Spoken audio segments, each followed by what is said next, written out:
आता तुम्ही तर मुख्यमंत्री पदाचं बोलायचं कशाला?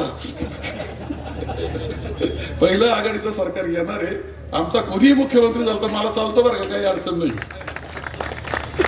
परंतु एक गोष्ट लक्षात घ्या, मुख्यमंत्री पदाची चर्चा होते ती फक्त आघाडीचीच होती का? नाही रे, युतीची झाली का?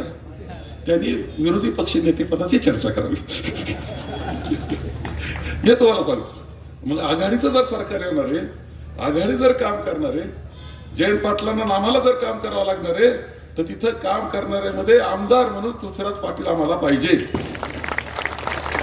मी आणखी एक गोष्ट सांगेल, सरकार कसं बनलं याच्या जात मी आणखी एक गोष्ट सांगेल, सरकार कसं बनलं याच्या जात मी अजून एक सभा माझी ठेवली, त्यांनी त्यामुळे जावं लागेल. पण एक सांगतो, हे सरकार खोके सरकार, 50 खोके काय ते कसं बनलं रे? भ्रष्टाचाराच्या आधारावर बनलं ना. नंतर पंतप्रधान बोलले की 70,000 कोटीचा घोटाळा राष्ट्रवादीच्या एका पुढाऱ्यानं केला. पुढारी तिकडं तिजोरीच्या चाव्या त्याच्या हातात, ना खाऊंगा ना खाणे दूंगा. काय खरं रे भाजपवाल्यांचं? काही खरं नाही त्यांचं. 2.5 वर्षाच्या कालखंडात कायदा सुव्यवस्थेची परिस्थिती वाईट झाली. आमदार पोलीस स्टेशनला गोळीबार करायला लागले, दंडांग्याचे पोरं.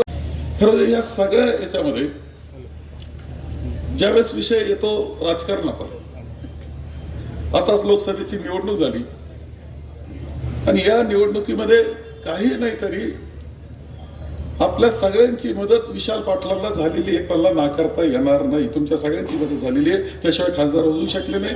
त्यात वसंतदादा पाटलांची पुण्याई सुद्धा उपयोगी आली असेल, मुलाला नाही असं नाही, नातवाला उपयोगी आली असेल. पुन्हा विधानसभेची ज्यावेळेस आली निवडणूक, माझ्याकरता प्रश्न होता की एका बाजूला जयश्रीताई होत्या, तुम्ही त्यांना वहिनी म्हणता, मी ताई म्हणतो. जयश्रीताई पाटील होत्या, मदन पाटलांचं कुटुंब ते जवळचं आणि हे पृथ्वीराज बाबा जवळचं. अशामध्ये निर्णय घेणं माझ्याकरता व्यक्तिगत करून कठीण, प्रदेश काँग्रेसला सुद्धा कठीण आणि अखिल भारतीय काँग्रेस कमिटीला सुद्धा कठीण.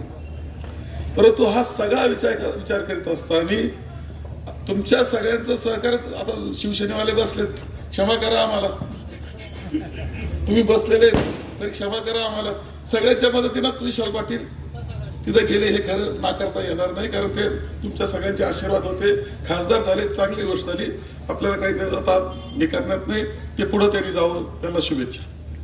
परंतु अशा वेळेस आता प्रश्न येतो ज्यावेळेस, त्यावेळेस पृथ्वीराज पाटील.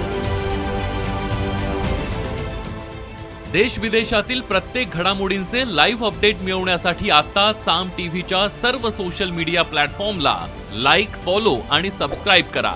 तसंच सर्व नोटिफिकेशनसाठी बेल आयकॉन प्रेस करायला विसरू नका.